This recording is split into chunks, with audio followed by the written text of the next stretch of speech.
किमोथेरपीने केस गळती का होते? तर किमोथेरपीचे जे औषधं असतात ते आपल्या ज्या कॅन्सरच्या पेशी असतात, जे वेगाने वाढत असतात त्यांच्यावर तर परिणाम करतातच.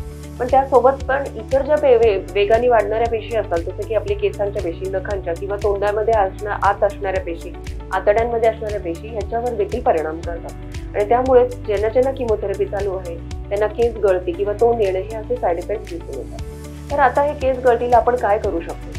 तर सगळ्यात प्रथम आणि सगळ्यात महत्त्वाचं म्हणजे तुम्ही काय लक्षात ठेवलं पाहिजे, की ही केस गळती ही तात्पुरता आहे, ही काय परमनंट नाही. तर जसा तुमचा किमोथेरपीचा डोस संपेल, केस परत येण्याची प्रक्रिया ही चालू होऊन जाईल. आणि आता आमच्याकडे एक नवीन टेक्नॉलॉजी आहे, की ज्याला आपण स्काल्प कूलिंग सिस्टीम असं म्हणतात. तर किमोथेरपीच्या वेळेस जर का स्काल्प कूलिंग डिव्हाइस आपण लावली, तर ही किमोथेरपीचे जे द्रव्य असतात ते केसांच्या मुळापर्यंत जास्तपर्यंत पोहोचू शकत नाही आणि त्या निमित्ताने ही केस गळती बऱ्यापैकी कमी होते.